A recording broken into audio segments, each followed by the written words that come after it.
ভূতের গল্প দেওয়া বন্ধু। চরিয়া, ছুটির ঘন্টা পড়ার আগে লাইব্রেরিতে বইটা জমা করে আসি। লাইব্রেরিতে যাবি? কটা বাজে এখন? ওই 3:30 মতো হবে। কেন বলতো? তুই তো জানিস আমাদের স্কুল বাড়িটা আগে রাজবাড়ি ছিল, আর যেখানে এখন লাইব্রেরি ওটা রাজকুমারীর ঘর ছিল।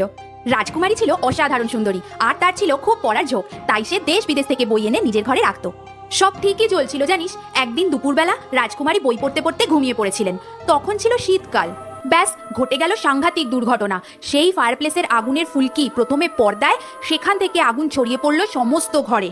সবাই অনেক চেষ্টা করেছিল, কিন্তু আগুন নেভানো যায়নি, আর সেই আগুনে রাজকুমারী জ্বলে পুড়ে শেষ হয়ে যায়। কিন্তু বই পড়ার ইচ্ছা ওনার আজও যায়নি জানিস। রোজ দুপুরবেলা 3-3:30 নাগাদ ওনাকে লাইব্রেরিতে ঘুরতে দেখা যায়। আধপোড়া শরীরটা নিয়ে না উনি সমস্ত লাইব্রেরিতে ঘুরে ঘুরে এখনো বই পড়েন। কি সাংঘাতিক আর খুব মর্মান্তিকও, তাই না বল? কি বলছিস? তাহলে সেদিন লাইব্রেরিতে ফ্যাস ফ্যাসে গলায় যে আমার কাছ থেকে এই বইটা চাইছিল, ওটা কোনো স্টুডেন্ট নয়, রাজকুমারী।